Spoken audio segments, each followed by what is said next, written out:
costumo utilizar dois conceitos para remuneração.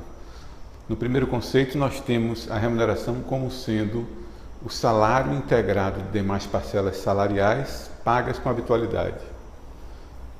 Veja que nesse conceito nós temos dois quesitos bastante subjetivos: o que seria ter natureza salarial e o que seria ser pago com habitualidade.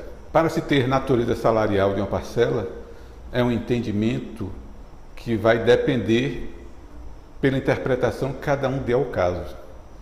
Há algum tempo atrás, costumava-se adotar como forma interpretativa disso que aquelas parcelas que tomavam por base o salário teriam natureza salarial.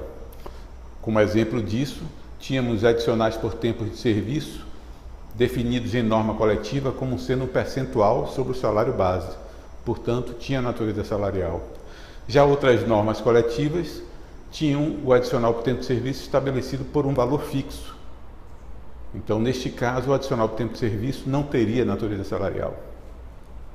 Mas, como disse, isso é bastante subjetivo e hoje cada juiz vai ter uma interpretação diferente do que seja a natureza salarial.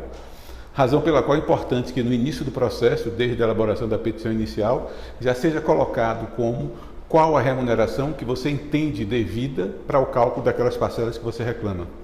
O outro quesito de subjetividade é a habitualidade.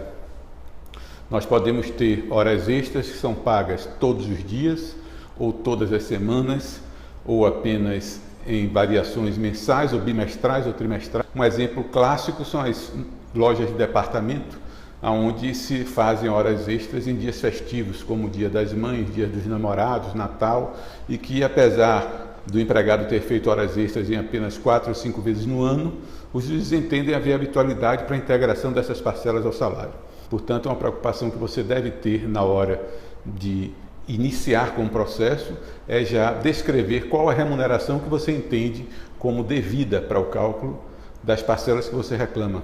Da mesma forma, você deve se preocupar para que, na contestação da ação, você também defina qual a remuneração que você entende ser devida, contestando a remuneração que foi apresentada pelo empregado ou até criando uma polêmica a respeito, para que quando chegar à fase de recurso, ainda na fase de conhecimento do processo, você possa discutir em embargo de declaração ou recurso ordinário a remuneração que você entende como correta. A possibilidade disto ocorrer para ambas as partes, tanto empregado como empregador, é correr o risco de chegar a um prejuízo, porque após prolatada a sentença, a gente considera como um conceito de remuneração esse segundo conceito, que é remuneração vai ser o salário integrado das demais parcelas deferidas em sentença. Então, se não foi discutido nada durante a fase de conhecimento, depois de dada a sentença, vai se perder a oportunidade de poder incluir uma adicional periculosidade, uma gratificação de função como base de cálculo daquelas parcelas, porque isso não foi discutido durante a fase de conhecimento do processo. Um exemplo clássico da ausência da discussão de remuneração, nós vemos quando um empregado reclama o pagamento de horas extras. Você tem, durante toda a fase de conhecimento, uma discussão sobre se são devidas as horas extras ou se não são devidas as horas extras. E, por fim, o juiz entende que aquelas horas extras são devidas e condena no pagamento daquelas horas extras. Existe um recurso ordinário onde as partes novamente discutem sobre o deferimento daquelas horas, né? Mas em nenhum momento existe a discussão de qual a base de cálculo daquelas parcelas. Termina resultando que transita em julgado a decisão no sentido de serem pagas horas extraordinárias.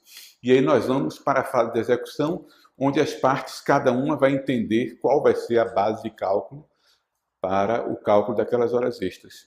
Nós vamos ver o empregado querendo fazer com que a base de cálculo seja salário, adicional de periculosidade, gratificação de função, e do outro lado a empresa querendo que seja considerado apenas o salário base do empregado. Isso pode resultar prejuízo a qualquer uma das partes. Prejuízo à empresa, que durante a fase de conhecimento não discutiu qual era a remuneração base para aquele cálculo, e o juiz vir a entender que a base de cálculo vai ser a remuneração como um todo.